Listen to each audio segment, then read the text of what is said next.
les feux follets, bonjour les enfants du jardin et bonjour à tous ceux qui nous regardent. Aujourd'hui, c'est un jour bien particulier car aujourd'hui on va rencontrer Thierry Marx, le grand chef étoilé. Et aujourd'hui, je ne suis pas seule. Bonjour, moi je suis Aline Berny, je suis une des diététiciennes du centre de référence du CHR de Lille et j'ai la grande chance de rencontrer ce grand chef qui a préparé de super recettes pour vous. Exactement, il a prévu un super repas de Noël hypoprotidique. Alors c'est parti, venez avec nous.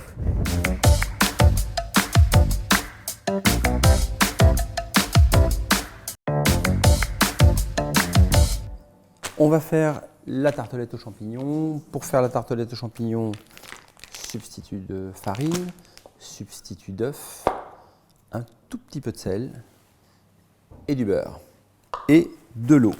De l'eau minérale de préférence. Moi j'adore travailler à l'eau minérale parce que dans l'eau minérale, il y a certaines propriétés qui sont extrêmement intéressantes comme le calcium ou le sodium, etc. etc.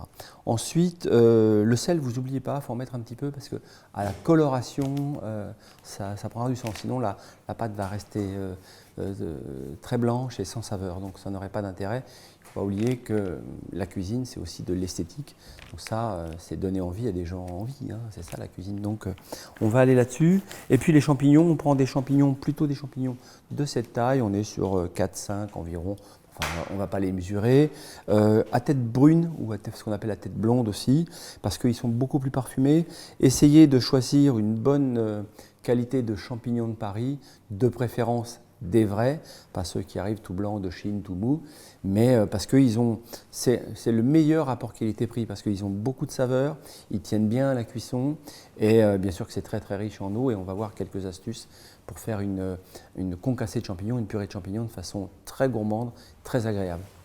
Voilà, je crois que tout est réuni au niveau des ingrédients, on va pouvoir commencer la préparation, et je vais commencer par mélanger mon beurre. Alors évidemment, j'utilise un batteur mélangeur. Il est possible que vous n'ayez pas de batteur mélangeur. Dans ce cas-là, vous prendrez une spatule en bois ou en matière plastique. Vous laissez revenir le beurre pour qu'il soit pommade. Vous savez, quand il est pommade, eh bien, quand on appuie son doigt dessus, ça rentre facilement, mais il n'est pas liquide. Donc voilà, et on va détendre le beurre. Ensuite, je vais ajouter le sel, le substitut d'œuf et au dernier moment, le substitut de farine avec un tout petit peu d'eau. Et je vais y aller très très très doucement sur l'eau parce que en fonction de la texture, de la souplesse de la pâte, soit je vais ajouter un petit peu d'eau, soit je vais arrêter la mise en eau.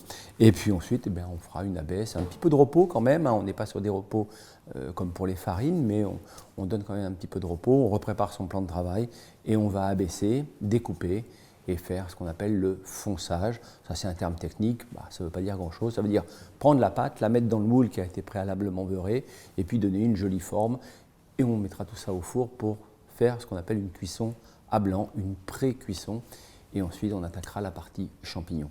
Allez, on y va.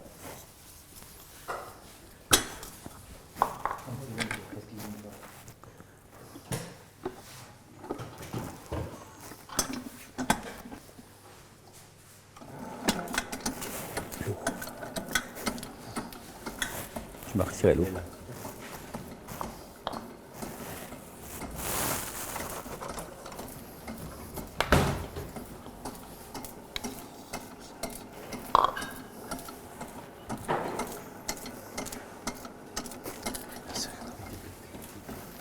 Ouais.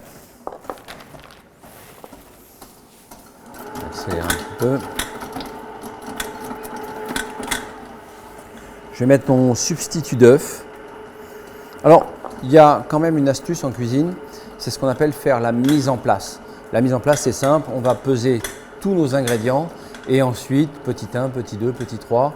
D'abord, ça simplifie le travail, ça le fluidifie et puis comme ça, on peut dérouler un petit peu de motion. Alors, vous voyez, tout ça, on peut le préparer en amont, la veille, et puis le jour où on décide de produire, eh bien, on produit. Mais l'intérêt quand même, surtout quand on fait des pâtes, de la pâtisserie, eh bien, c'est de faire une mise en place pour qu'on puisse dérouler sans y passer non plus la journée.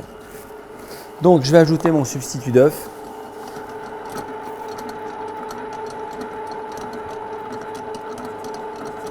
Alors ça c'est un produit que vous connaissez, donc je ne vais pas vous donner d'explication sur le substitut d'œuf. Personnellement j'ai regardé un petit peu parce que je ne connaissais pas. Je fais bien le mélange, c'est important. Je vais vraiment détendre tout ça.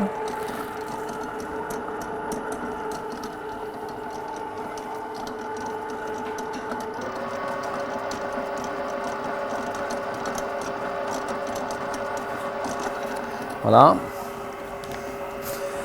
Je vais ajouter le sel. Alors, sel de mer, tout simple, le sèvre le blanc que vous connaissez. J'aurais pu aussi prendre une fleur de sel, même quantité, mais je vais la mettre, là, dans ce cas-là, si je prends une fleur de sel, je le mets au début. Comme ça, je vais bien mélanger. Mais c'est assez intéressant dans la dégustation de retrouver aussi par moments des cristaux de fleur de sel. Ça peut donner une saveur un petit peu et un petit peu de tonicité à la pâte.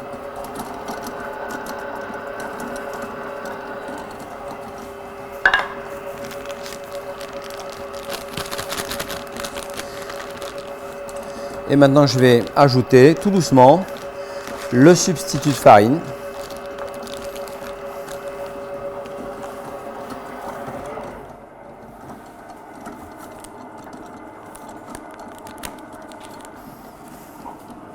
Et maintenant, on va ajouter l'eau. Alors l'eau, on y va tout doucement. Voilà, mon mélange commence à se faire. Alors moi, j'ai choisi une eau gazeuse, hein, mais j'aurais pu prendre une eau minérale plate. Alors là, on peut bien mélanger pour qu'on ait une pâte assez homogène. Pas une pâte assez homogène, une pâte homogène. J'y suis presque.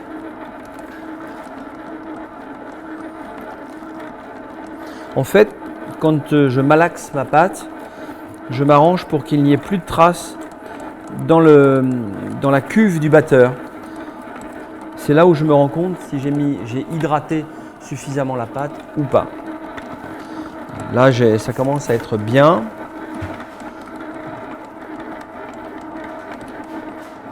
Et voilà.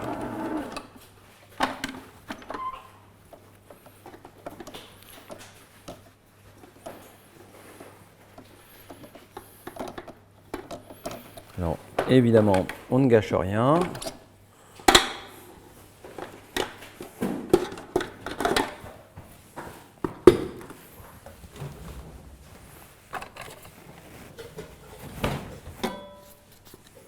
Voilà.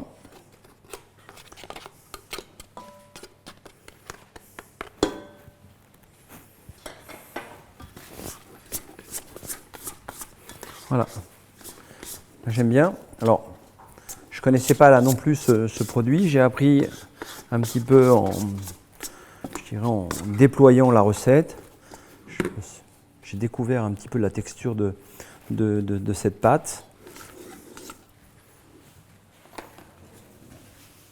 Peut-être qu'à que vous connaissez cette pâte mieux que moi. Mais voilà. Vous voyez que j'ai rien dans ma cuve. Vraiment, il n'y a pas de raison de perdre quoi que ce soit. Maintenant, ça c'est mon côté, c'est notre côté artisan. J'aime bien malaxer un petit peu, reprendre un petit peu de, ça peut vous paraître ridicule ce que je vais vous dire, mais un petit peu d'intimité avec la pâte. Vous voyez, j'ai une pâte qui a une jolie texture, agréable à toucher, agréable à malaxer. Donc maintenant, je ne suis pas comme avec une farine dite classique, je ne sais pas si on peut dire classique, mais une farine dans laquelle on retrouve du froment par exemple ou du sarrasin. Je n'ai pas besoin d'attendre pour le repos de la pâte. Je vais pouvoir utiliser tout de suite. Alors, ce que je conseille toujours de faire, c'est de dire, voilà, peser sa pâte et faire la division en fonction du nombre de moules qu'on a à remplir. D'abord, ça évite le gâchis, ça évite de trop pétrir. Et je me suis aperçu aussi que cette pâte, quand elle était cuite à blanc, ce qu'on verra après, on pouvait aussi la surgeler. Ça, c'est intéressant parce que y a des jours où on se dit, allez, j'ai le temps, on s'y met tous et on fait 25-30 tartelettes, on va les pré-cuire à blanc et ensuite on va se dire, une fois qu'elles sont froides, on va les ranger proprement dans une boîte allant au surgélateur avec un joli papier pour pas qu'elles s'entrechoquent et qu'elles se cassent. Et puis vous pouvez faire 20-30 tartelettes d'avance, et ce qui évite un petit peu toutes ces manipulations un peu longues qui des fois nous disent j'aurais pas le temps de faire ça. Donc il y a des fois le week-end on a un petit peu plus de temps Et on peut se dire, bah, aujourd'hui, je vais faire 30 tartelettes et puis ça fera la semaine ou ça fera le mois même, du fait qu'elle soit bloquée au congélateur. Voilà, maintenant je vais diviser ma pâte. Et on va prendre un rouleau. Alors, pour diviser, hein, alors j'essaie toujours de garder des formes un peu géométriques. On a pesé ce qu'on pourrait appeler notre pâton. Vous voyez, il est joli, il a une jolie texture. Et maintenant, on va diviser.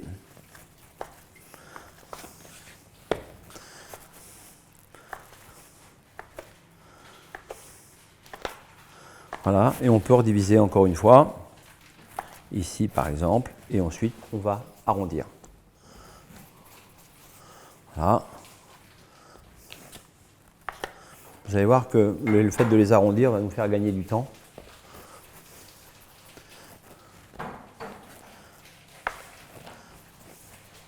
En fait, je casse les angles. Là, on peut vraiment s'amuser avec cette pâte parce que l'avantage, c'est qu'elle ne prend pas de corps. Elle ne prend pas de corps et je peux vraiment jouer avec. Voilà, Ricardo va nous donner une plaque. On va pouvoir ranger nos petits pâtons et on va commencer le fonçage. Alors, l'essai que je n'ai pas fait, c'est de bloquer un pâton entier au surgélateur, mais pour moi, ça n'a pas d'intérêt encore. On peut le bloquer comme ça, ou comme je l'ai évoqué, pré-cuire des tartelettes, et puis aujourd'hui, c'est le jour des tartelettes. Merci, une petite plaque pour ranger ça. Merci. Hop. On va ranger tout nos petites poules. Voilà. On va en prendre une, on va en faire une ou deux. Alors, j'ai un plan de travail qui est propre. Je vais pouvoir abaisser. Si Ricardo veut bien me donner un rouleau. Et voilà. Mais ouais, petit rouleau à pâtisserie, hein, c'est pas la peine d'avoir un gros truc là. Ça fait pas mal au bras, tranquille. C'est plutôt des rouleaux qu'on utilise dans le monde de la pâte fraîche. Vous voyez, si un jour vous mettez la main là-dessus, un morceau de manche à balai fonctionne très très bien aussi. Donc il n'y a pas de sujet. Donc vous voyez que j'ai fait une petite boule exprès. Et là, bah, j'ai déjà un rond. Donc je vais faire un quart, un quart, un quart. Et j'allonge au fur et à mesure. Et Ricardo va nous donner un porte-pièce qui va bien. Alors, ce que je vous conseille dans ce type de travail, c'est faire vos abaisses. Et ensuite, vous détaillez, vous faites toutes vos abaisses, vous les mettez au réfrigérateur et ensuite, vous les reprenez et vous les mettez dans votre moule. Ça aussi, ça c'est un gain de temps. Et puis d'abord, on peut mettre tout le monde comme ça sur le fonçage. Vous voyez, j'ai pas cherché à déborder de la pâte, je ne veux pas perdre de la pâte. J'ai juste posé ma pâte dedans. Hein. Et maintenant, je vais faire ce qu'on appelle le fonçage. Regardez, et avec mes pouces, voilà, et regardez, hop, tout de suite, c'est beaucoup plus joli. On a ce qu'on appelle un fonçage. Et donc, on va, allez, je vous en refais deux. D'accord ? Oui, mais j'écoute les questions en même temps, il n'y a pas de souci. Alors, y a-t-il un intérêt à beurrer ou fariner au préalable les moules à tartelettes ? Alors, je vais vous dire que non, parce que vous avez vu que je suis quand même un type assez gourmand, c'est peut-être pour ça que j'ai fait ce métier. Donc, j'ai mis pas mal de beurre. Donc, forcément, quand ça va monter en température, le beurre qui est contenu dans la pâte va se libérer un peu sur le moule. Donc si on a notamment des moules, des moules normaux, c'est pas la peine d'en acheter des spéciaux, donc vous allez voir que ça ne va pas coller. Alors par contre, ce que je vous recommande, c'est le matériel, les petits moules comme ça, rangez-les bien, évitez la machine à laver, les choses comme ça, parce que c'est des moules que vous allez payer un certain prix et qui vont rapidement se détériorer. Donc il n'y a pas de raison, vous les essuyez, ce n'est pas la peine de les laver, vous ne mettez pas de produit sale dedans, donc vous ne les lavez pas et vous les essuyez avec un petit chiffon ou un papier absorbant et vous allez vous apercevoir que vos moules ne collent plus jamais. Donc ça c'est des petites choses à savoir et le conseil aussi que je vous donne, c'est de prendre le nombre de moules que vous avez, de mesurer, peser le pâton de pâte et ensuite de diviser le poids exact de la pâte par moule. Là aussi, vous gagnez, ça vous paraît un peu long et en même temps vous gagnez du temps Et qui dit gagner du temps, c'est quand même gagner un peu de coût matière première qui, pour ce type de produit, est quand même un petit peu élevé. Alors, l'avantage aussi de cette pâte, comme je l'ai évoqué, c'est qu'on peut faire, dans mon métier, on appelle ça des rognures. On peut faire des rognures, les retravailler, les redimensionner, les repositionner et ensuite les récupérer. Donc voilà, là, on a fait le fonçage. On va laisser un petit peu de repos. On va mettre ça en cuisson. Ça, c'est très simple. Il suffit de les mettre au four. On a mis au four à 170 degrés pour avoir une cuisson à blanc.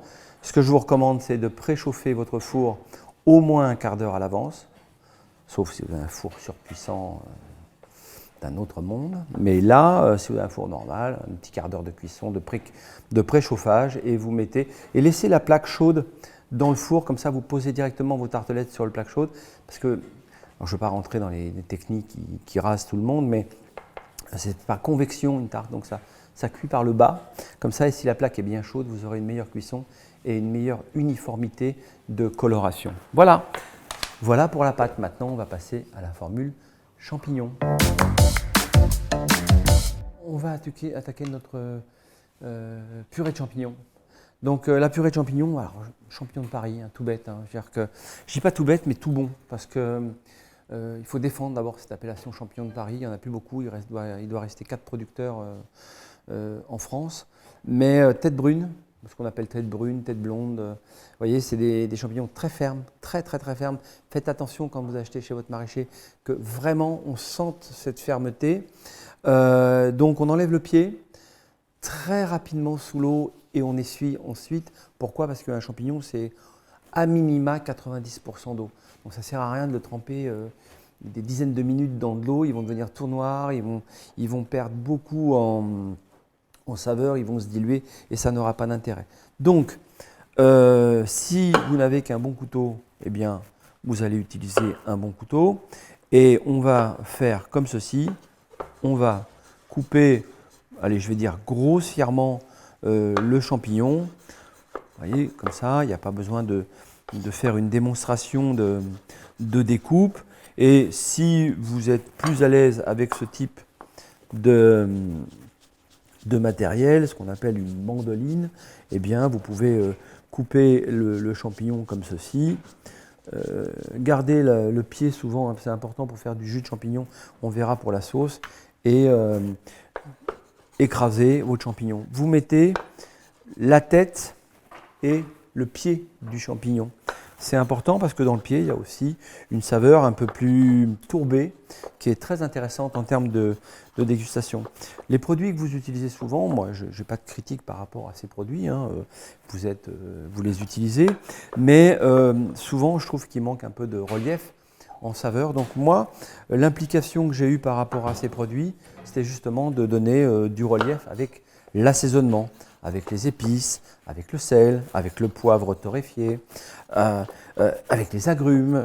Vraiment, on peut s'amuser assez largement pour donner un peu de relief aux produits qui, des fois, ressemblent plus à des produits texturants, mais que vous connaissez bien parce que vous les utilisez. Vous voyez, je vais rapidement couper mes champignons, préchauffer ma poêle. Nous, on appelle ça une sauteuse, voilà. Préchauffer, ça ne veut pas dire qu'il faut que ça brûle, hein. Donc là, je passe ma main, j'ai la température d'un radiateur un peu trop chaud, suffisant, hein, voilà. Il ne faut pas détruire le produit. Donc là, je vais continuer un petit peu à couper ces champignons. Et vraiment, il faut qu'il y ait une saisie. Je vous ai dit, le champignon, c'est 90, à minima 90% d'eau. Donc cette eau, il faut la faire partir le plus rapidement possible du champignon pour garder que la saveur. Que la saveur concentrée.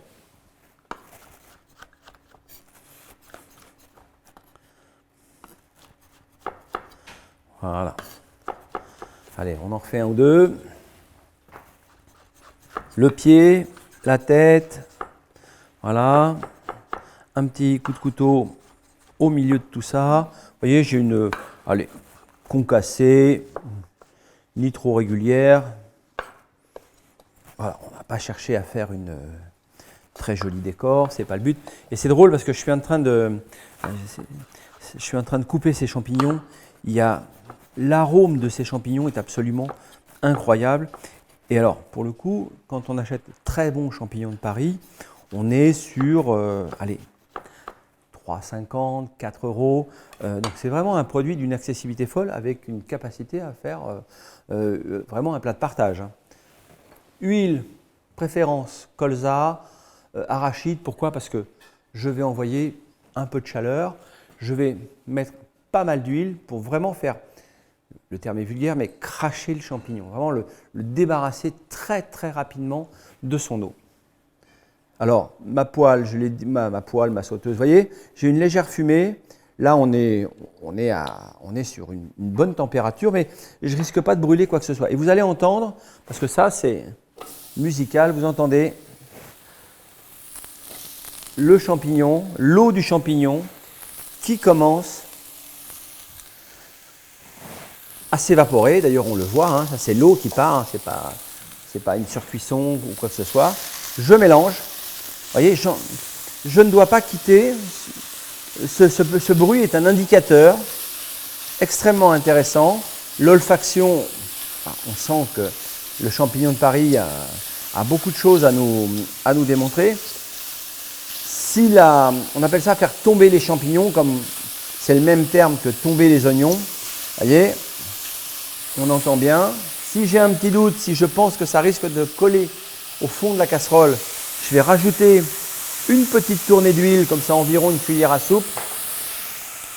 Voilà. Vous voyez, regardez, là, on voit vraiment l'eau.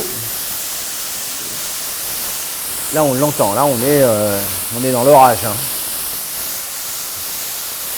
Alors, c'est important parce que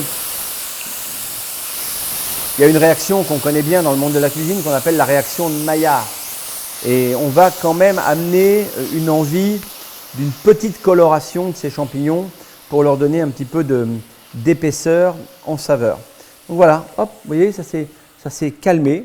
Et maintenant, je vais prendre environ une cuillère à café de beurre frais. Quand je dis beurre frais, ça veut dire que c'est pas, il y a du beurre mauvais et du beurre pas frais. Du beurre frais et du beurre pas frais. Là, c'est juste dire que c'est un beurre doux et pas un beurre demi-sel. Voilà. Alors, là, on voit, c'est bien parti. Je vais mettre un tout petit peu de thym. Là aussi, j'ai besoin de donner du relief. Et là, le thym, il ne va pas monter à très haute température, il va diffuser. Et je vais faire aussi diffuser dans l'eau des champignons une gousse d'ail qui a été préalablement dégermée. Voilà. Et là, on commence. Alors, pourquoi j'ai mis une grande branche de thym? C'est que je veux pouvoir retirer cette branche de thym à la fin de ma préparation. En gros, 7 minutes. Vous voyez, entre le moment où j'ai saisi mes champignons et la fin de cette préparation, environ 7 minutes. Si c'est 6, c'est pas grave. Si c'est 8, c'est pas grave. Ça fonctionnera quand même.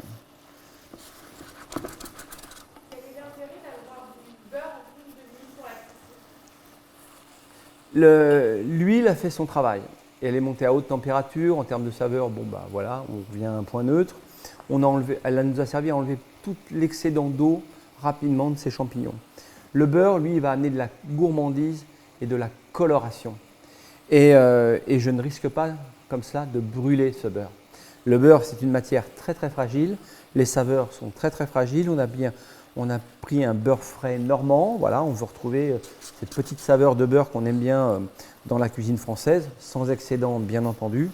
Mais là, j'ai l'arôme des champignons, une légère pointe acidulée avec le thym, et j'ai cette saveur de l'ail, mais c'est pas l'ail agressif. Hein, c'est vraiment, là, on diffuse, on voit bien qu'on est plus dans une infusion que dans chercher à martyriser Pendant ce temps, pour faire ma purée, soit je fais une purée avec un bon vieux presse-purée grille fine, soit on est tous quand même très équipés maintenant de robots électriques. Je vais prendre un simple mixeur et je vais mixer cette purée tout simplement. Voilà, c'est prêt. Alors, fleur de sel. juste un petit peu. Voilà, 2 petites pincées de fleur de sel. Et un tour de moulin à poivre. Et le tour sur. Alors le poivre, encore une fois, j'ai beaucoup parlé de vos produits et des produits qu'on allait donner pour faire du relief. Achetez, si possible, du poivre en grains, moulin à poivre en bois.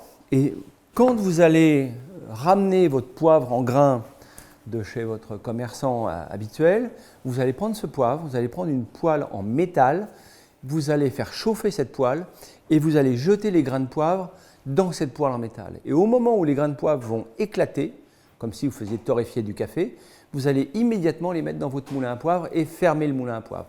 Et là, vous allez avoir un poivre qui va avoir un très très bon goût.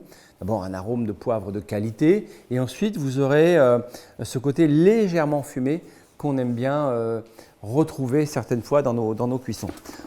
Mes champignons sont à point. Je vais retirer la branche de thym. Je vais retirer la gousse d'ail qui a tout donné. Finalement, elle a diffusé la dose qu'il fallait qu'elle diffuse. Vous voyez, je ne jette pas, hein, peut-être que je pourrais la récupérer pour autre chose. Mais en tout cas, dans le mix, ça ne servira à rien. Et la dernière branche, voilà, je vérifie qu'il n'y ait pas une branche oubliée parce que dans le mix. Et maintenant, au blender, vous appelez ça comme vous voulez, un mixeur, un blender, ce que vous voulez, le bon vieux presse-purée, ce que vous avez, vous faites une purée de champignons. Vous avez remarqué que j'ai gardé des têtes de champignons que j'ai à peine essuyées, que j'avais préalablement lavées, bien brossées, vous savez, les petites brosses à ongles un peu souples là, qu'on a pour les enfants, ou un bon vieux pinceau que vous gardez que pour la cuisine, et je vais garder ça. J'ai gardé ma petite mandoline qui ne doit pas être loin, à 2-3 champignons. Je me prépare pour finir, je vais vérifier si ma tartelette est cuite. Voilà, je m'équipe et ma tartelette, elle doit être dans les parages. Purée de champignons. Alors, ma purée de champignons, hop, c'est prêt. Regardez, vous voyez, on a une jolie purée de champignons. Jolie texture, pas trop épaisse, pas que ce soit roboratif, hein, parce qu'on va avoir de la pâte dessous. Les arômes, on est vraiment dans le champignon. On vérifie. À mon goût personnel, j'aime bien que ça bastonne un peu. Et puis, je vous avais dit que j'avais gardé les pieds de champignons, quelques têtes de champignons. Là, je les avais fait cuire assez longtemps avec de l'eau minérale, bien colorée au four. Et là, je me suis fait une sauce qui est une sauce qui va me servir pour le dressage de ma tartelette aux champignons. Alors, on va vérifier si tartelette, voilà. La coloration comme ça, cuite à blanc, un petit peu plus que cuite à blanc. Si vous obtenez ça, c'est que vous êtes très fort, comme moi. Mais bon, il y a quelques années de métier. Voilà, alors voilà, on a fait ça. Et c'est presque transparent. C'est presque une porcelaine. Le contenant, le plaisir de la dégustation, c'est un jeu de texture et de température. Je mords, j'ai du croustillant. À l'intérieur, j'ai du moelleux. Et une troisième saveur qui va être plus sur un champignon cru qui va vous ramener des arômes de sous-bois. Voilà, on appelle, vous savez, quand vous sentez les feuilles d'automne, quand on se promène dans les bois, comme ça, on sent les feuilles d'automne. Si on les prenait à pleine main, on se dirait « Ah ouais !» Et vous verrez, le champignon de Paris, le vrai bon champignon de Paris, il va avoir cette saveur de sous-bois. Donc, on va le garder à l'esprit. Et ma petite sauce, alors, les chefs, ils disent toujours petite sauce, je ne sais pas pourquoi, on est un peu déformé. Vous voyez, ce n'est pas grand-chose, hein. C'est quelques têtes de champignons sautées, huile et beurre, avec 10 grammes d'échalotes. Et on va bien cuire ça au four. On l'a fait revenir, ensuite on met au four. Une fois qu'on a mis au four, on met un tout petit peu d'eau, et on laisse cuire. Ce qu'on appelle, c'est faire une réduction. Une fois que vous avez cette réduction, vous filtrez le tout. Et une fois que vous avez bien filtré, vous avez un petit peu un jus comme ça, assez noir. Hein. Alors certains chefs, dans leur cuisine, mettaient un petit peu de Porto réduit ou un petit peu de vin rouge réduit. Là, si on fait ça à la maison et qu'il y a des enfants, on ne va pas mettre d'alcool. Donc, ça suffira d'avoir. Et là, je sens vraiment l'arôme du champignon. Donc, je reprends. Huile, beurre. Ça chauffe. On n'entend plus le bruit de l'eau qui s'échappe du beurre dans l'huile. On jette les têtes de champignons concassées dedans. On fait bien revenir, comme si on faisait revenir des morceaux de viande, si vous voulez. Et puis là, on va mettre un tout petit peu d'eau juste au ras des champignons et on cuit au four. Alors là, c'est un four qui va fort. C'est un four qui est entre 200 et 220 pendant au moins 15 à 20 minutes. Ensuite, on va filtrer le tout, vraiment bien filtrer le tout. Et on va laisser encore un tout petit peu réduire. Et on aura une sauce qui ressemble presque comme ça à de l'encre. Et ça, c'est très intéressant. Donc, on a à peu près tout. On a la sauce, j'y suis. On a la purée. Je vais changer de cuillère quand même. Pas passer pour un goujat. Et voilà. Je fais le mélange avec le poivre torréfié. Purée de légumes. Tartelette. Champignons cuits. Le champignon cru, pardon. Alors là, je vais faire des lamelles. Vous savez, on aime ça, nous, ce mouvement chez les cuisiniers, parce que ça nous rappelle le mouvement, quand on émince, de la truffe pendant les fêtes de fin d'année, où c'est la saison de la truffe. Bon, là, ce n'est pas la truffe du pauvre, c'est le même état d'esprit, parce que je trouve qu'on a ces arômes de sous-bois avec le champignon, c'est très, très intéressant. Donc, on va d'abord garnir avec un petit peu de champignons concassés qu'on avait mis de côté, comme ça.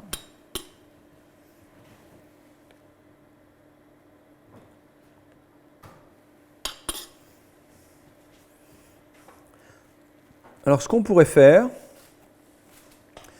voyez le garnissage, voilà, très léger, petite concassée, croustillant, garnissage. L'émotion en cuisine, c'est un jeu de texture et de température du produit. Donc là, on peut avoir une poche pour mettre un petit peu la purée ou mettre la purée à la main. C'est comme on veut. Si on a des petites poches en plastique, on peut le mettre à la poche. Sinon, à la cuillère, ça fonctionne très très bien.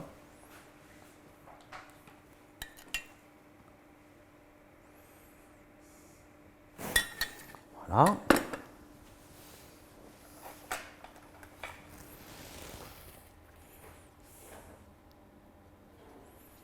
Voilà. On va venir faire les choses joliment. Vous voyez, moi j'aime bien ce geste parce que c'est un geste qu'on retrouve dans la pâtisserie. Allez, tac, et voilà, hop, et voilà, et voilà. Donc, et là maintenant, je vais dresser ma tartelette champignon, comme si je dressais une tarte aux pommes finalement. On a du cru, du cuit, du croustillant,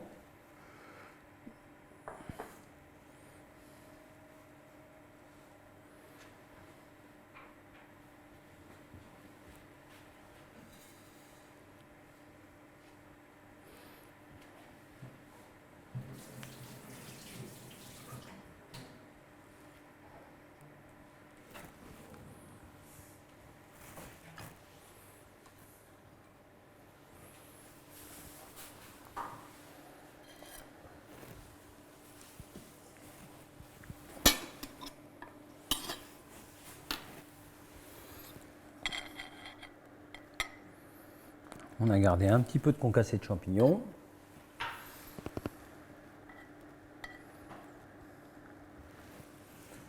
Voilà.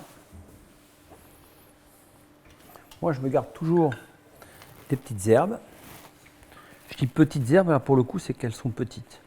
Petites herbes potagères, alors ça pousse très bien sur le balcon, il ne faut pas hésiter. Si on n'avait pas de jardin, on peut faire pousser ça sur le balcon sans problème. Alors, les herbes, il faut toujours penser qu'elles ne sont pas là pour rien. Il faut qu'elles amènent un peu de relief, sinon c'est sans intérêt. Un petit peu de fleur de bourrache qui va nous amener un petit peu d'astringence, comme ceci.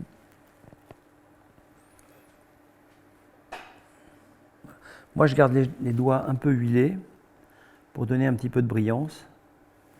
Voilà, et là, on va amener un petit peu de cette sauce, comme ça, dessus. Et on va...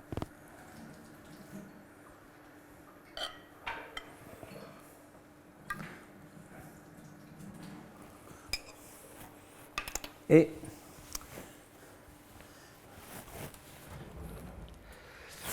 là. Et je vais vous donner une petite astuce. Ce n'est pas une astuce de chef, c'est un petit condiment que je vais vous apprendre à faire en 2 minutes. Je vais amener ici, regardez, qu'est-ce que je suis en train de mettre là? Je suis en train de mettre un petit peu d'olive noire séchée. Et ça donne un relief de folie. C'est un mariage avec le champignon de Paris qui est absolument sublime. Alors, comment j'ai fait ces olives? J'ai pris des olives. Vous savez, je suis allé au marché, j'ai acheté des olives dénoyautées, concassées, pas les plus jolies, mais celles qui sont un petit peu pas de la même taille, ce qu'on appelle des olives concassées. J'ai enlevé les noyaux, je les ai rincés un petit peu pour retirer l'excédent d'herbe et autres, mais il restera toujours un peu de corps gras autour, c'est pas grave. Vous allez allumer votre four, vous allez mettre votre four environ à 200-250. Vous mettez vos olives sur la plaque, vous enfournez vos olives et vous éteignez et vous allez vous coucher. Et le lendemain matin, la chaleur tombante de votre four va déshydrater vos olives.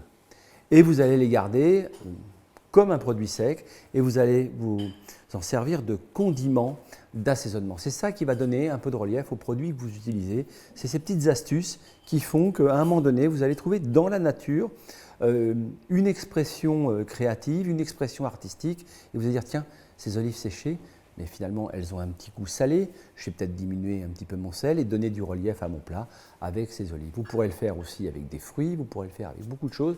Vous apercevrez que, alors il est possible que vous n'ayez pas un four très puissant ou très étanche et que ce n'est pas séché du premier coup. C'est pas grave, ça ne risque absolument pas de s'abîmer. Vous faites la même chose le lendemain, vous les séchez au fur et à mesure, vous les laissez dehors. Si c'est l'été, c'est encore mieux. Vous allez voir que l'air sec va sécher encore plus. Puis un jour, vous les mettez en petite boîte et vous gardez ça comme un condiment d'assaisonnement. Et vous allez voir plein de petites astuces comme ça pour faire des petits condiments très sympas, pour mélanger avec vos pâtes, parce que ça, j'aurais pu le mélanger avec la pâte qu'on a fait pour les tartelettes, etc., etc. Donc vous allez voir que toutes ces petites astuces de cuisine, ce n'est pas vraiment des astuces, c'est simplement de l'observation. Et puis, quand on est contraint par certains produits, on n'a pas le droit d'utiliser, il faut en faire une opportunité, dire qu'est-ce que j'ai, c'est quoi, qu'est-ce qui m'est autorisé. Et dans ce qui vous est autorisé, vous apercevez quand même qu'il y a un choix assez large, bien sûr, en suivant les conseils de vos nutritionnistes respectifs.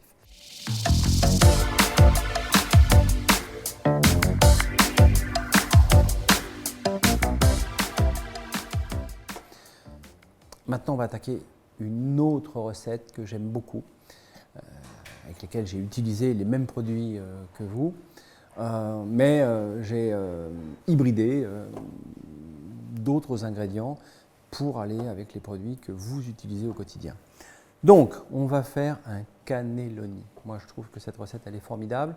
On va prendre la pâte à pâte que vous connaissez et que vous utilisez, le lait que vous utilisez, celui-ci, vous le connaissez parfaitement. Et ensuite, moi, je vais jouer avec butternut, c'est la saison, il faut y aller. Je vais me faire ce qu'on appelle dans mon métier un démarrage de sauce béchamel. Vous voyez, c'est du beurre, un amidon qu'on choisit. Là, en l'occurrence, j'ai pris le vôtre. Moi, je mets de la moutarde. Je démarre sur une béchamel, donc je fais un roux, ce qu'on appelle un roux, donc beurre, farine. Et puis ensuite, je vais ajouter le lait. Je vais laisser cuire un petit peu pour prendre de l'épaisseur. Et puis là, je sors de la recette de la béchamel dite classique et je vais ajouter de la moutarde.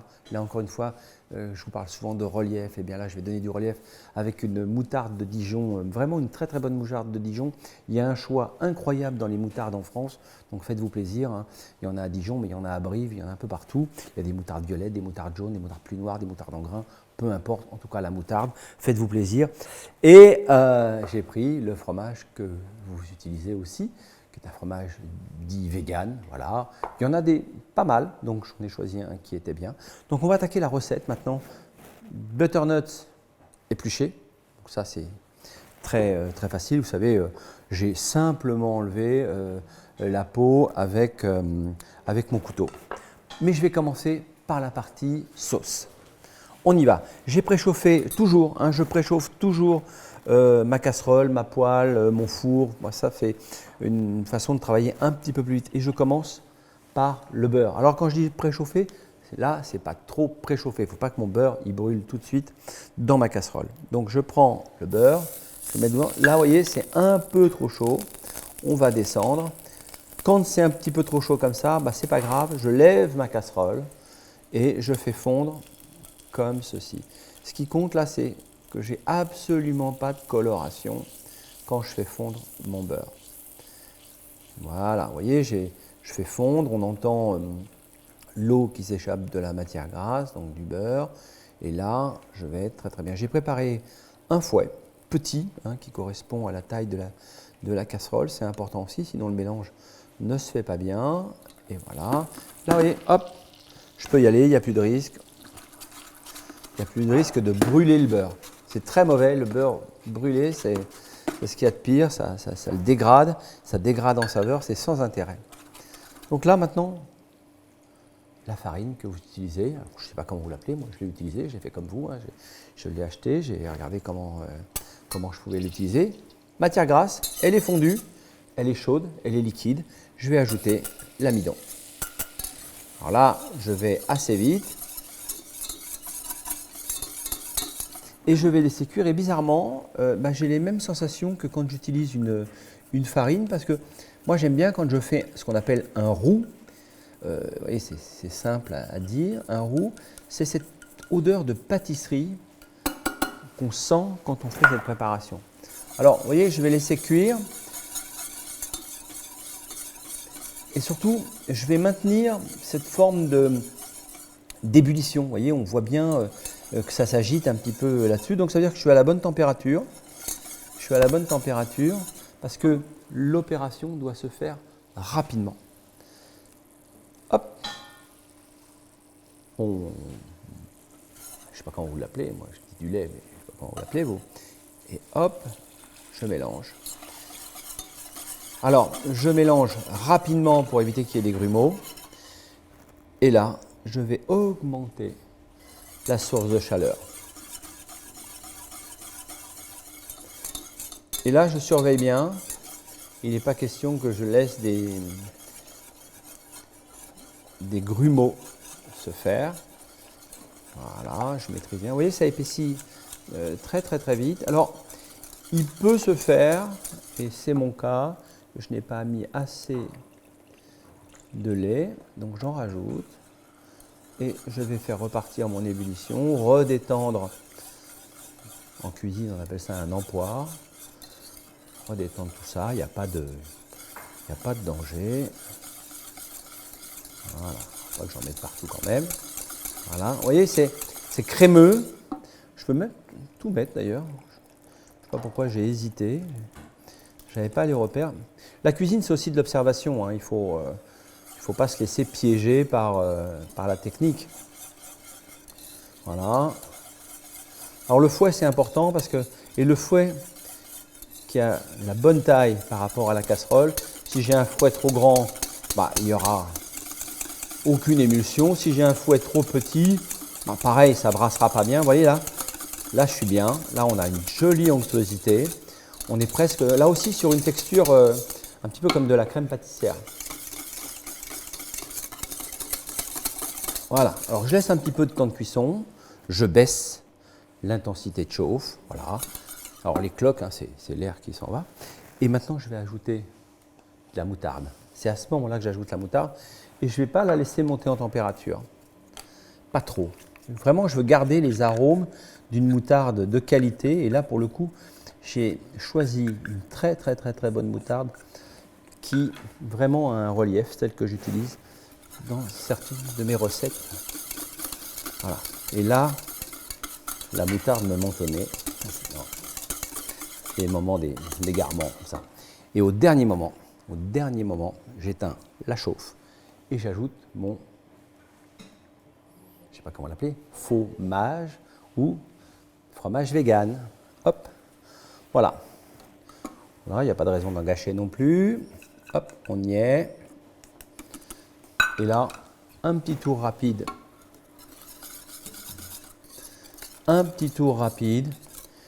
Et on va laisser diffuser ce fromage vraiment au gradient descendant. On a coupé la chauffe. Ça va continuer à chauffer un peu dans la casserole. On va laisser un petit peu dans la casserole, vraiment pour qu'il y ait un liant, une harmonie, une homogénéisation de 3 ou 4 ingrédients qu'on a pu incorporer dans cette recette. Voilà, maintenant je vais attaquer le butternut. Alors le butternut. Vous voulez pas faire d'abord la sauce? Non, je vais faire le butternut et je vais expliquer pourquoi. Et après je ferai la sauce.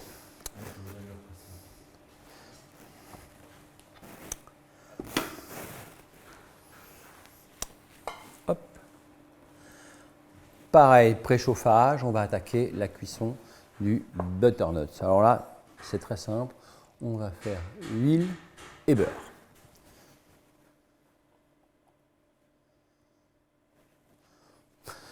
Moi, j'ai l'air de mettre comme ça un petit peu à l'œil, compter 3 belles cuillerées à soupe d'huile d'arachide ou d'huile de colza.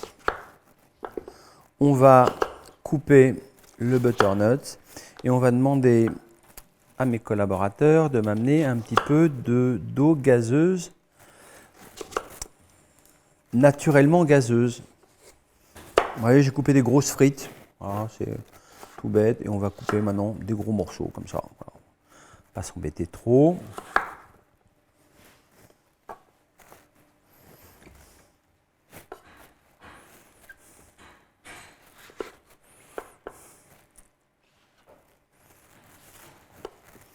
Voilà, on va couper.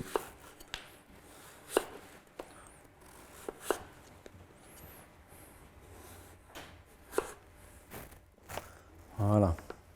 Ces petites lamelles comme ça. Comme si je voulais couper des frites. Et là, on va faire des bâtonnets. Voilà, assez réguliers. Ensuite, je reprends. Jusque-là, on suit. Alors, pour que ça coupe droit, c'est simple. Vous ne serrez pas trop votre couteau. Vous serrez les 2 doigts ici et là, vous guidez votre couteau. Vous voyez, on a des petits cubes très réguliers. Ça, on va le garder pour autre chose. Voilà, on part là-dessus. Et voilà, c'est parti. Pareil, petit cube.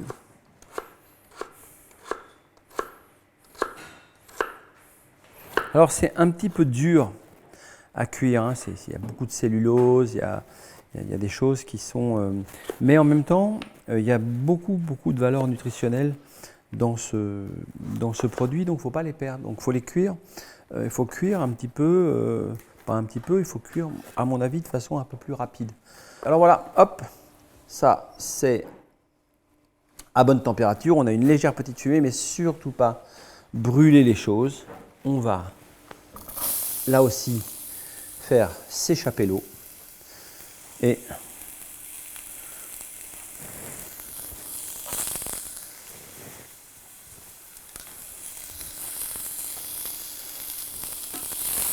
alors on va bien enrober. Vraiment bien enrobé comme ça. Il faut que ça brille. Là, l'huile, il ne faut pas qu'elle brûle. On entend encore ce bruit. Hein, c'est intéressant parce qu'en cuisine, quasiment tous les sens sont mis en éveil. Voilà. Pas en perdre quand même. Voilà. Hop, tout petit tour de moulin à poivre.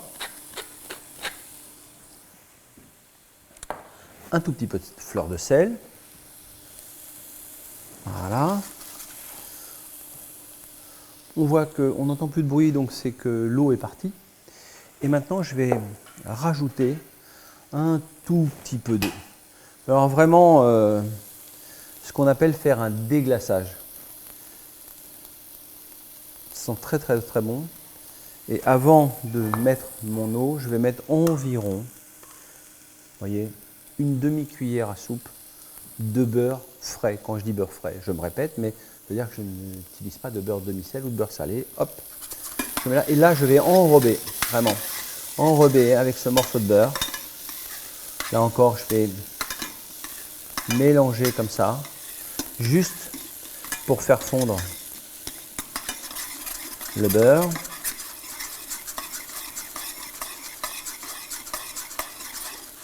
Voilà. On entend le beurre. Et là, je vais déglacer avec un tout petit peu d'eau minérale gazeuse. Vous voyez, très peu. Hop, c'est fini. On met un petit peu. Je vais réduire mon temps de cuisson grâce à cette eau minérale de moitié. Parce que dans cette eau minérale, il y a du bicarbonate. Vous savez, nos grands-mères, elles mettaient du bicarbonate des fois dans les légumes secs pour qu'ils cuisent plus vite. Elles mettaient du bicarbonate dans des vieux légumes d'hiver, etc. C'est pas une astuce, ça a toujours fonctionné. Les grands chefs, il y a très très longtemps, parlaient déjà de cela, donc j'ai rien inventé. Mais c'est très pratique, surtout que je vais cuire plus vite, donc je vais préserver un petit peu la valeur nutritionnelle de mon légume. Bon, c'est presque fini. Quand il n'y aura plus de petites buées autour, comme ça, eh bien c'est que ma cuisson sera terminée. Maintenant, on va faire la sauce aux herbes. Maintenant, pour accompagner le cannelloni de butternut, je vais préparer une sauce aux herbes. Alors, ça vous paraît compliqué. Bon, j'ai anticipé un petit peu, j'ai épluché les herbes. Bon, estragon, coriandre, persil, cerfeuil. J'ai gardé les pieds, j'ai gardé les tiges, parce que je vais les utiliser, il n'y a pas de raison de les jeter. Voici les herbes fraîches que je vais mettre en dernier dans ma préparation avant de tout mixer. Alors pour mixer, encore une fois, bol avec une petite lame là, qui va bien, ou alors le petit plongeur mixeur qui vous sert pour la soupe, tout ça ira très très bien et après on passera tout aux amis. Et j'ai des échalotes, vous voyez, j'ai des grossièrement concassées, c'est de l'échalote grise, classique. J'ai préchauffé encore une fois avec de l'huile d'arachide ma sauteuse, un petit peu de moutarde, un vinaigre de vin vieux, du bouillon de légumes, et je ne sais pas comment vous l'appelez, mais le faux lait ou que vous utilisez habituellement dans vos préparations. Vous voyez, j'ai réuni tous les ingrédients. Première action, l'échalote. Encore une fois, on entend l'eau qui s'évapore et surtout, on reste actif parce que là, il ne faut vraiment pas trop que ça colore. Immédiatement, j'ajoute 3 gousses d'ail entières et préalablement dégermées. Je les mets entières, on y va, on n'a pas peur. Cela, il y a un peu de temps de cuisson, vous allez voir, ça demande un petit peu de patience.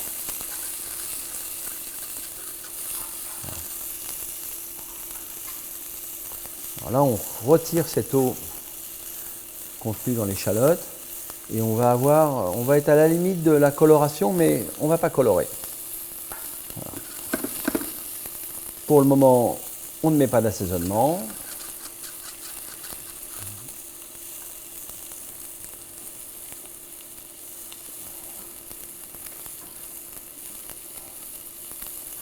Voilà, là on est bien et on n'entend quasiment plus l'eau contenue dans les échalotes.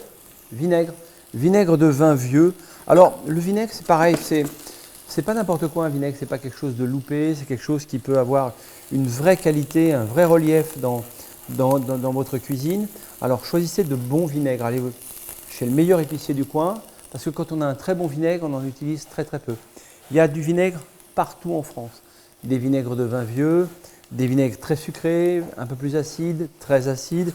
Mais en tout cas, ils ont tous un intérêt. Donc, je vais déglacer avec ce vinaigre de vin vieux. D'ailleurs, on pourrait faire son propre vinaigre si on était assez patient. Voilà, je laisse repartir l'ébullition. Là, on va essayer de travailler de façon constante. Donc, échalote, revenue à l'huile avec l'ail et maintenant j'ai déglacé au vinaigre. Je vais maintenir la chauffe, voilà, pour qu'on soit en permanence en ébullition. Voilà. Vous voyez, je dois entendre cette ébullition. Mes herbes sont prêtes. Et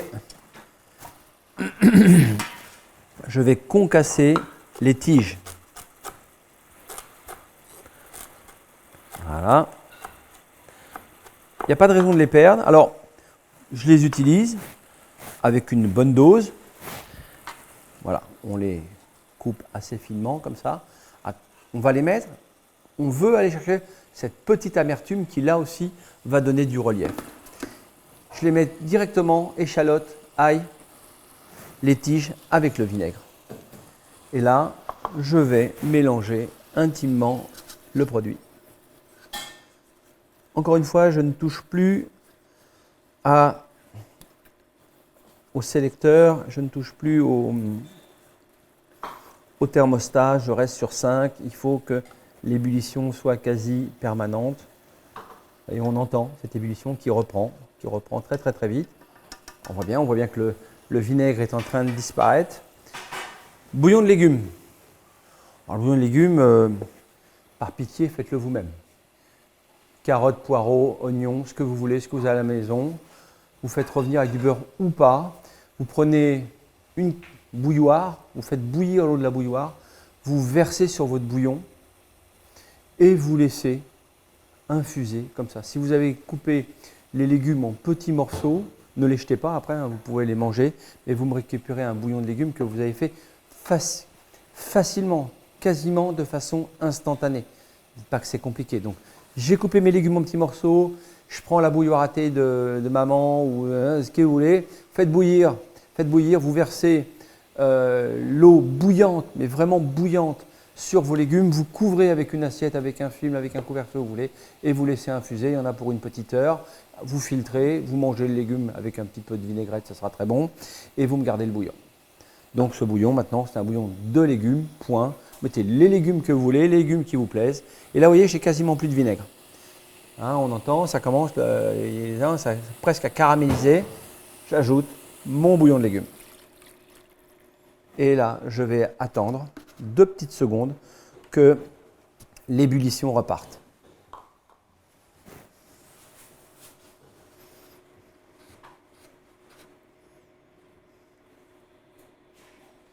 Voilà, ça va repartir.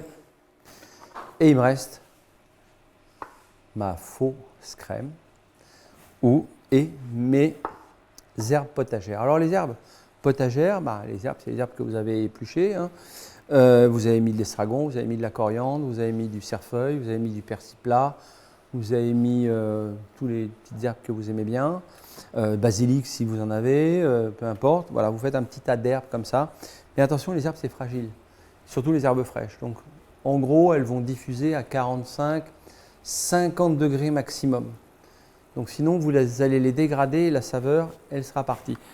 Mon ébullition est repartie, vous l'avez remarqué. Je vais maintenant ajouter mon faux lait, ma fausse crème, appelez ça comme vous voulez, je ne sais pas. Vous voyez, l'ébullition est là. Et je verse le contenu. Je n'en perds pas.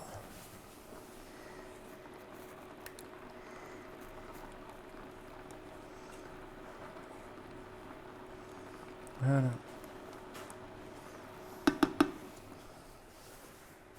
C'est banco. Eh bien, on est pas mal. On va vérifier tout ça. On va reporter à ébullition.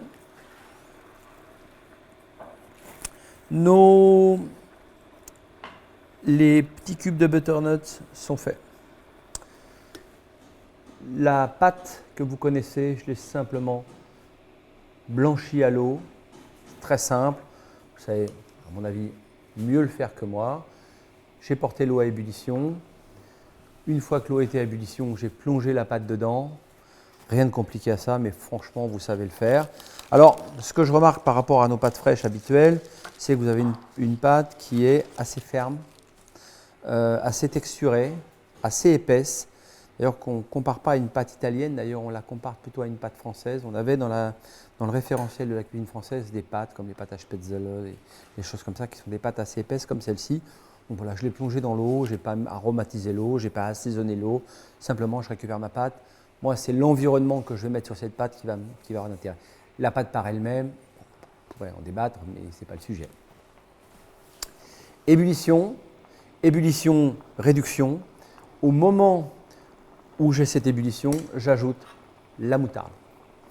Encore une fois, là j'ai choisi une autre moutarde. On est sur une moutarde de la région de Brive, une moutarde corrézienne. Voilà, je vous dis, vous pouvez vous amuser avec les moutardes. Hein. Vraiment, je crois en France, ce n'est pas le nombre de moutardes qui manque. J'en connais déjà personnellement au moins 20. Et je suis bien sûr qu'il y en a au moins une bonne centaine. Donc voilà, vous pouvez avoir dans votre frigo plein de petites fioles de moutarde et vous amuser avec. Et donc, je fais mon mélange, je laisse réduire pendant que je fais mon mélange, comme ça. Là, je peux monter un petit peu en température. Là aussi, je cherche du relief. Voilà. Voilà. Alors, ça a pris un petit peu d'épaisseur. Ça me va. Je vais mettre les herbes et immédiatement, je vais couper la chauffe. En fait, je vais infuser ces herbes au gradient descendant. Donc la masse d'herbe va refroidir le contenu chaud liquide et au gradient descendant, les herbes vont diffuser dans la pâte et quand la préparation sera froide, je vais mixer finement, très finement et ensuite je vais passer ce qu'on appelle aux étamines, je vais passer dans une petite passoire très fine. Alors c'est un petit peu long, donc soyez un petit peu patient, mais par contre c'est une sauce aux herbes qui peut parfaitement se garder. Vous pouvez la garder dans des petites fioles, vous savez en matière plastique qu'on range dans le frigo, dans des petits contenants en verre avec un couvercle dessus, vous gardez ça au frigo, vous en avez pour 8, 10, 15 jours parce que vous avez quasiment une pasteurisation là de la préparation. Vous voyez, c'est à ébullition, c'est suffisamment réduit, donc je vérifie ma réduction, je regarde, hein, vous voyez, que ça nappe quasiment comme une crème anglaise. Les deux parties ne se rejoignent pas. Ben là, c'est main gauche, je coupe la chauffe, main droite, je verse les herbes. C'est parti, et voilà. Vous voyez que la masse éteint la chaleur et on va laisser l'infusion se faire comme ça au gradient descendant. Quand la préparation sera à température ambiante, donc température de la pièce, eh bien je vais mixer ça au blender, mixeur plongeant, etc., tous les ustensiles que vous avez probablement dans vos cuisines. Et surtout, en faisant cela, je préserve la saveur de mes herbes. Et encore une fois, ce sont des préparations que vous pouvez faire à l'avance. Cette préparation-ci, je pourrais l'utiliser dans une pâte. On a parlé de pâte salée, de pâte sucrée, mais dans une pâte salée pour faire une vraie fausse quiche finalement, je pourrais aromatiser ma pâte avec cette petite préparation à froid. Voilà, donc on va laisser ça, on va le mixer tranquillement derrière. Je ne vous fais pas une leçon comment on utilise un mixeur, vous le savez aussi bien que moi. C'est parti. On va finir notre recette de cannelloni. Butternut cuit. Pousses d'épinards, j'ai haché un petit peu de pousses d'épinards parce qu'aujourd'hui j'avais des pousses d'épinards donc je trouvais que ça se... Je ne les ai pas cuits les pousses d'épinards, je les ai simplement ciselés finement, vous voyez, avec la queue parce que ça ce sont des épinards qui sont très doux donc on peut mettre la queue avec, sinon si la queue vous gêne, vous l'enlevez et vous ciselez fin quand le butternut c'est encore légèrement tiède et vous mélangez. Vous avez cette pâte un petit peu liée, je l'ai liée avec un petit peu de sauce aux herbes aussi pour donner un peu d'épaisseur à ma préparation. Mais pourquoi ça semble épais? Parce que le butternut c'est beaucoup d'amidon naturel et ça semble toujours un petit peu, je ne vais pas dire collant, ce serait pas joli comme terme. Mais voilà, je vais garnir le cannelloni. Alors cette pâte elle est cassante, il faut être un petit peu méfiant. Et voilà, je roule, j'enveloppe complètement. Voilà, j'ai plus de coupe, je n'ai pas de traces, je n'ai pas garni sur les bords parce que je vais couper les bordures. Voilà, hop. Alors, je peux les couper de biais, comme ceci, ou je peux les laisser en aplat. Bon, voilà. Et on est bien, on est bien. Je vais redonner un tout petit peu de brillance, parce que c'est important quand même d'avoir un petit peu de brillance sur quelque chose qui semblerait ressembler à une cuisine du Sud. Donc un petit peu d'huile d'olive. D'abord ça va aromatiser, ça. Et puis on va se préparer pour... Alors moi je dresse directement sur l'assiette, on fait ce qu'on veut. Vous pouvez dresser directement dans un plat et passer au four préchauffé. Si vous avez le grill du four, vous n'avez que le grill et vous allez gratiner. Alors vous pouvez gratiner avec du fromage, fromage que vous utilisez, qui n'est pas du fromage, mais qui est une préparation qui vous permet d'utiliser un fromage vegan. Ou alors, moi j'aime bien gratiner aussi avec des légumes, des légumes mélangés à du beurre, un peu de chou-fleur, un peu de légumes qui a un peu de peps comme ça, et vous allez voir que voilà, tout fonctionne. Et je vais ajouter évidemment ma petite sauce, la petite sauce aux herbes que j'aime beaucoup, qui elle, pour le coup, le terme n'est pas très joli, mais elle bastonne bien, elle va réveiller, parce que la première bouchée, vous allez être sur de la pâte. Donc la pâte, ça a toujours tendance à coller un petit peu en bouche. Donc il faut d'abord prendre une petite touche de cette sauce très verte, très puissante, très dans les acidulés. Et puis, hop, la pâte, et ensuite la douceur du butternut. Vous allez voir, c'est une recette que j'aime beaucoup parce que c'est là aussi, encore une fois, un jeu de texture et de température du produit. Et en même temps, esthétiquement, je trouve ça assez joli. Voilà, et hop, on va recouper les bordures. Alors, je coupe les bordures parce que je m'y suis pris comme un apprenti. Je n'ai pas mesuré mon assiette avant, mais c'est pas très grave. On va arranger ça. Hop. Voilà. C'est de la purée de butternut, ça, Ricardo? C'est un condiment. Ouais, j'adore ça. Alors, je vais vous donner une petite astuce. À chaque recette, je vais donner une petite astuce qui n'est pas une astuce vraiment. Vous savez, quand on fait des agrumes, oranges, pamplemousse, tout ça, qu'est-ce qu'on fait? On veut les segments pour se faire une salade de fruits. Les segments, c'est l'intérieur du fruit. Et on prend la peau, et puis la peau, on la met à la poubelle. C'est stupide, parce que la peau, c'est riche en arômes, vraiment, l'arôme du pamplemousse, l'arôme de l'orange. Et puis la petite peau blanche qu'il y a à l'intérieur, c'est de la pectine. C'est vraiment très intéressant, parce que c'est de la pectine, et ça fait partie du fruit. Et c'est un texturant naturel, finalement, c'est un gélifiant naturel. Donc, je vais prendre ces peaux, imaginons, je fais une salade de fruits pour les enfants, donc je prends les segments d'orange, je garde le jus et les segments, il me reste la peau. Je prends la peau, je la mets dans une cocotte, je prends un bon bol d'eau type eau gazeuse qu'on a évoqué, une eau gazeuse naturelle. Voilà, je mets ça à hauteur. Allez, si vous avez le droit au sucre, vous mettez 3 à 4 cuillerées à soupe de sucre. Vous n'avez pas le droit au sucre, vous mettez 3 à 4 cuillères à soupe de miel ou un sucre. Mais voilà, ou vous mettez rien. Et vous allez mettre ça, vous allez porter à ébullition. Et ensuite, vous mettez ça à couvert, au four, environ à 150 degrés, le four, ça fait un thermostat environ à 4. Et vous allez laisser cuire 45 minutes. Vous passez le tout à froid au mixeur, je dis bien le tout à froid au mixeur, et vous allez avoir ce petit condiment.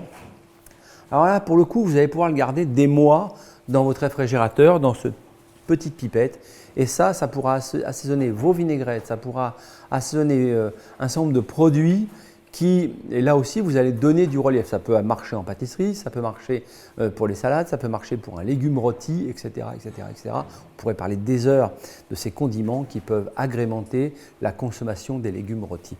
Alors on y va, je finis le dressage de mon cannelloni avec ce petit condiment, bien sûr.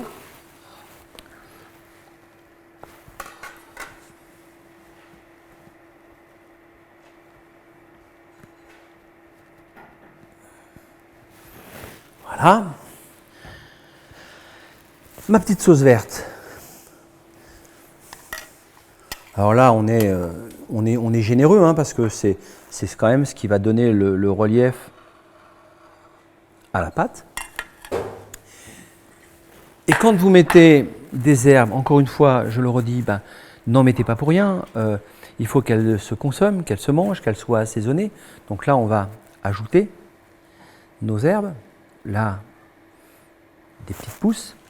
Alors, on peut maintenant très facilement s'amuser, y compris si on n'a pas de jardin, on peut le faire sur un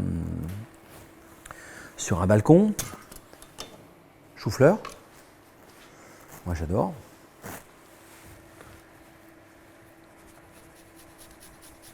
Voilà.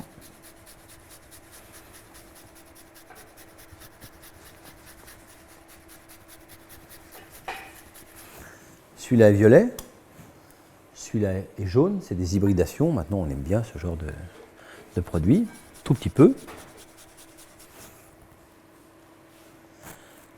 Un petit peu de mouron des oiseaux que je mélangerai avec mon condiment pamplemousse. Ici.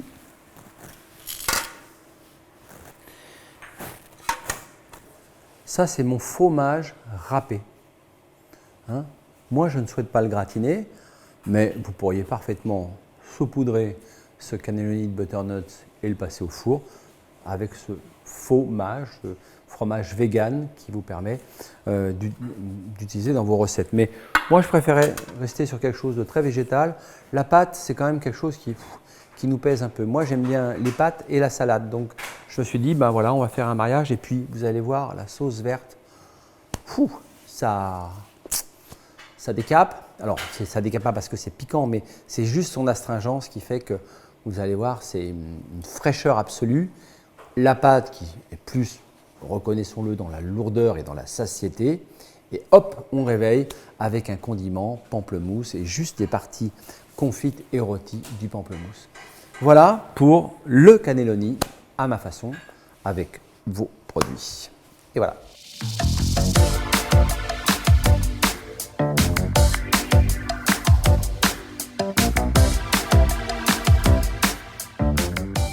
On y va, dernière recette. Là, ça va vite parce qu'on va faire un gâteau au chocolat. Donc, vous avez un mix gâteau au chocolat.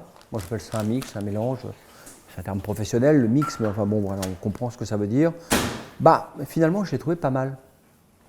Finalement, j'ai trouvé pas mal ce mix gâteau au chocolat. Donc, je n'ai pas cherché à réinventer la roue à eau. Et je me suis dit, je vais le tester d'abord. J'ai fait un premier test de cuisson.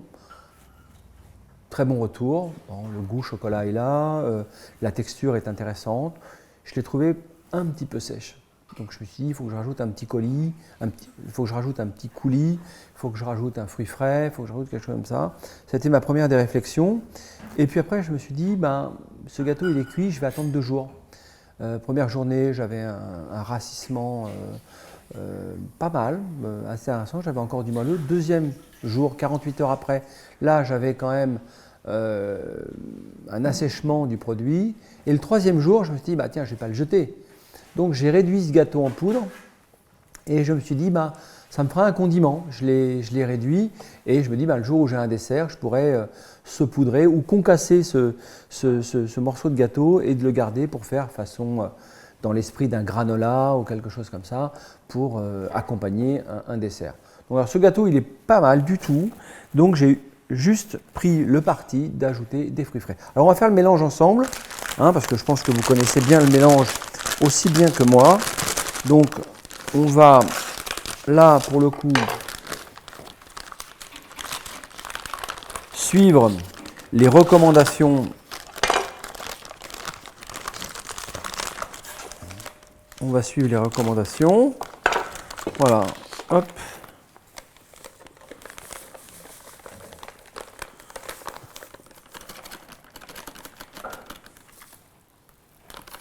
Voilà, on ne perd rien. Tout ça est très grammé, mais encore une fois, la recette est matière grasse. Alors là, pour le coup, c'est une huile de pépins de raisin. Je voulais une huile qui n'avait pas besoin de monter trop haut en température. Je voulais juste un corps gras, un petit peu intéressant. Il y a des huiles de pépins de raisin extrêmement intéressantes. Si vous n'avez pas d'huile de pépins de raisin, colza, l'arachide, fera l'affaire. Bien sûr que chocolat, on ne va pas forcément le marier à une huile d'olive. Quoique, j'aurais pu faire moitié-moitié, mais pas prendre n'importe quelle huile d'olive. J'aurais pris une huile d'olive de Nyons, très fruité, des baux de Provence, les plus fruités, etc. Et il a mélangé moitié avec de l'huile d'olive, moitié avec de l'huile de pépin de raisin, chocolat et huile d'olive. C'est un mariage très intéressant. Alors, je ne vous le recommande pas parce que si les enfants, si personne n'est initié à la maison, on va vous dire que vous avez loupé la recette. J'ai fait l'expérience, c'est quand même pas mal. Donc là, on va rester sur du pratico-pratique, du classique. Là, j'ai mis de l'huile de pépin de raisin. L'eau, c'est de l'eau minérale. Alors, bizarrement, aujourd'hui, on a travaillé beaucoup à l'eau minérale. Donc aujourd'hui, je fais le petit mélange là. Donc on a travaillé beaucoup à l'eau minérale. Je vais mettre mon eau gazeuse. Vous voyez, ça mousse tout de suite. Hein. Eau gazeuse naturelle. Je récupère bien les avantages de cette eau minérale.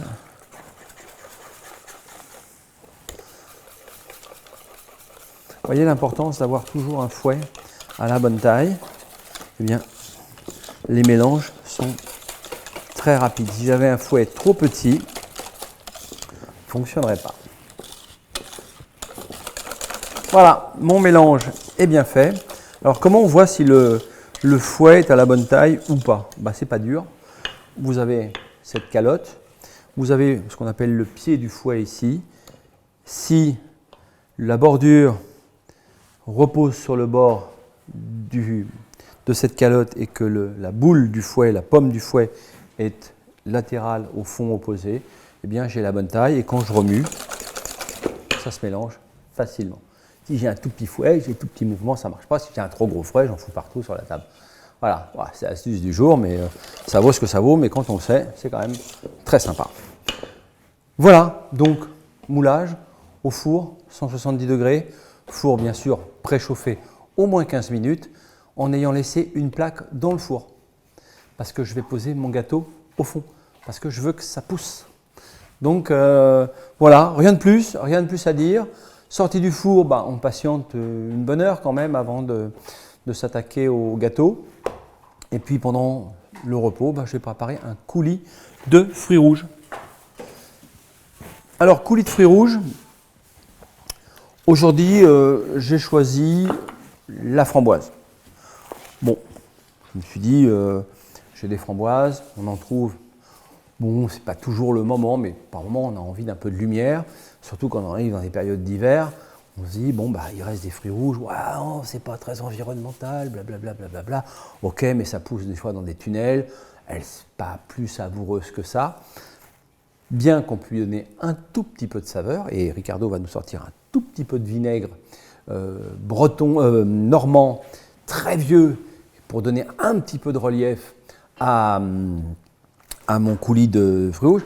Et quand je vais faire un coulis, il me faut le stabiliser. Vous remarquerez que quand vous écrasez des fruits rouges, eh bien c'est normal, c'est de l'eau et une pulpe de fruits. Donc ça déphase.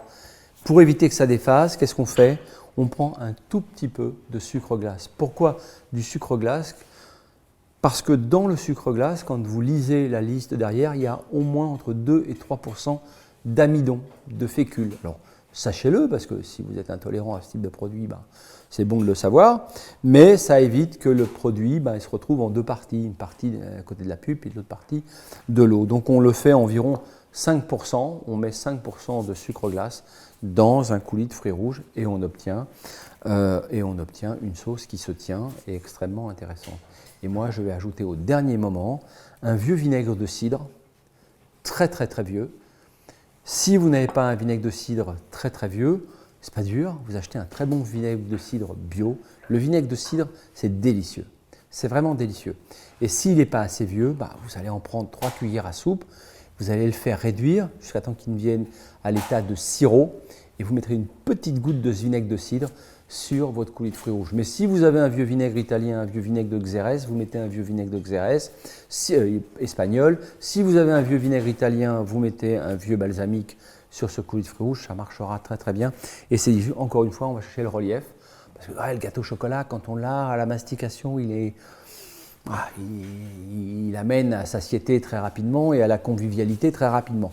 Donc ce gâteau, il faut lui donner un peu de légèreté. Et la légèreté, on va la retrouver avec ce liquide qui est le coulis de fruits rouges, avec ce relief d'un vinaigre choisi, qu'il soit de cidre, qu'il soit espagnol de Jerez réduit ou un vinaigre italien type balsamique. C'est parti pour le coulis de fruits rouges. On a mixé. Au moment où on mixe, on ajoute la cuillère. Ça fait 5% par rapport au volume.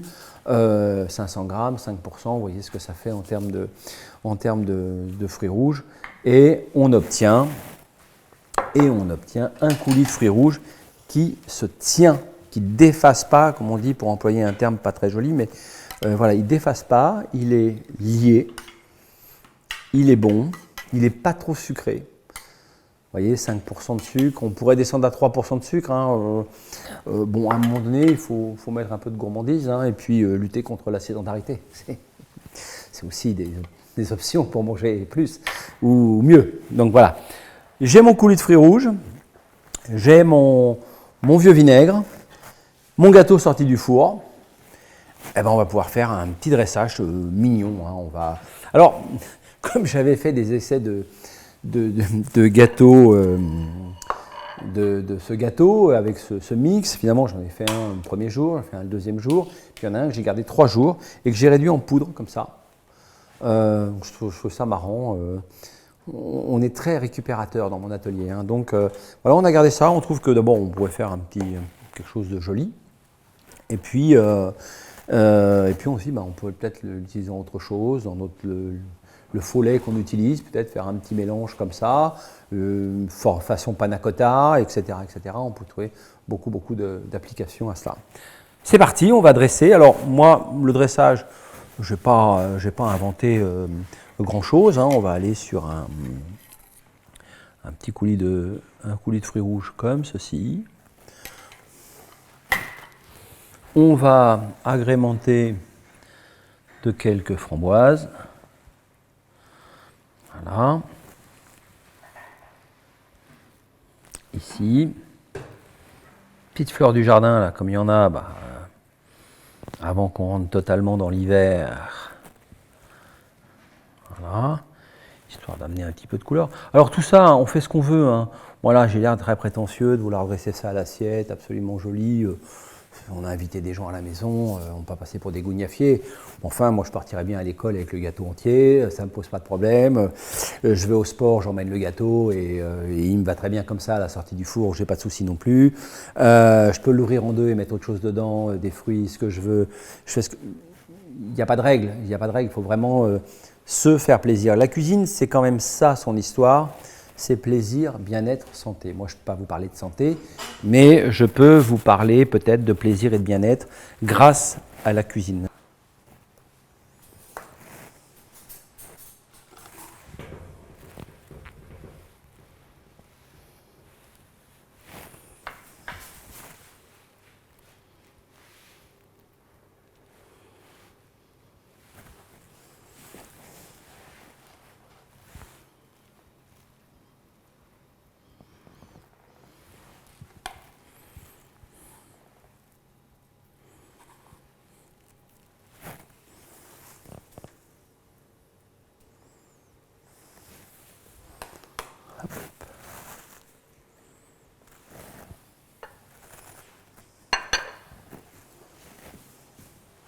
Tout de suite.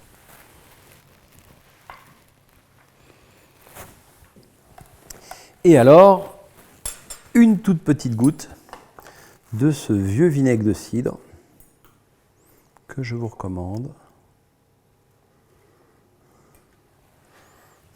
Vous voyez, c'est très sirupeux.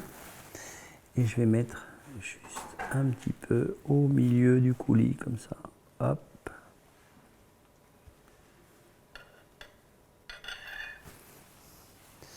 Et voilà, terminus.